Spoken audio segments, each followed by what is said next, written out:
Bon, un petit rappel d'emblée. Hein. Ici, cette motion, elle est hors sujet. Elle est hors sujet par rapport aux compétences de la région. Donc, simplement quelques mots. Hein. Vous rappelez que la France est en réalité un des maillons faibles de l'Europe de l'énergie, qu'elle ne respecte pas ses engagements d'ailleurs d'efficacité énergétique, ni de part des renouvelables dans le bilan énergétique. Ça, c'est factuel. Qu'elle fait commerce de matières fissiles et de technologies nucléaires, surtout avec la Russie, et cela empêche probablement d'ailleurs toute sanction efficace dans ce secteur stratégique pour le chef de guerre Poutine, votre ami, l'ami et le financier du RN, depuis si longtemps. Alors, chers collègues, quid de l'indépendance énergétique ? L'uranium est importé en totalité en France depuis 2003. Et en 2020, il provenait à 90% de pays sous influence russe, notamment l'Ouzbékistan et le Kazakhstan. J'aurais pu parler également du Niger, mais j'ai cru comprendre que le Front National était pour la migration de l'uranium, mais pas des hommes. Alors, se soumettre à l'heure de la crise écologique à des régimes antidémocratiques comme la Russie serait une faute lourde quant à notre souveraineté, au moment même d'ailleurs, et je le rappelle, où la Russie cible la centrale de Zaporijia.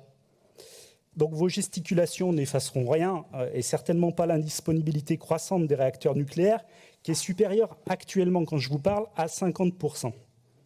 Dans ce contexte, relancer la construction de réacteurs nucléaires aujourd'hui, au prétexte de transition écologique, c'est aller à rebours de l'histoire, c'est aller à rebours de la démocratie, sans même parler des coûts éhontés du nucléaire si on le compare aux ENR, donc aux énergies renouvelables.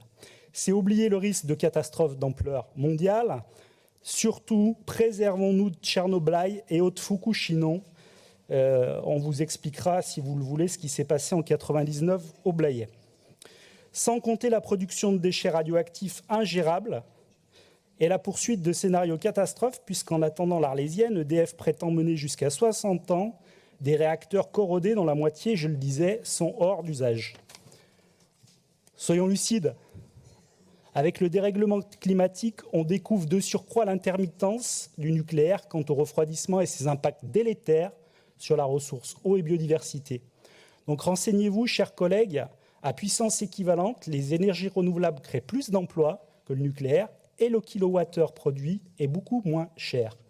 Donc effectivement, peut-être cette phrase de conclusion, nous, groupe écologique, on est particulièrement réactifs, et notamment par rapport aux énergies renouvelables, mais on n'est absolument pas radioactif pour les EPR. Je vous remercie, chers collègues.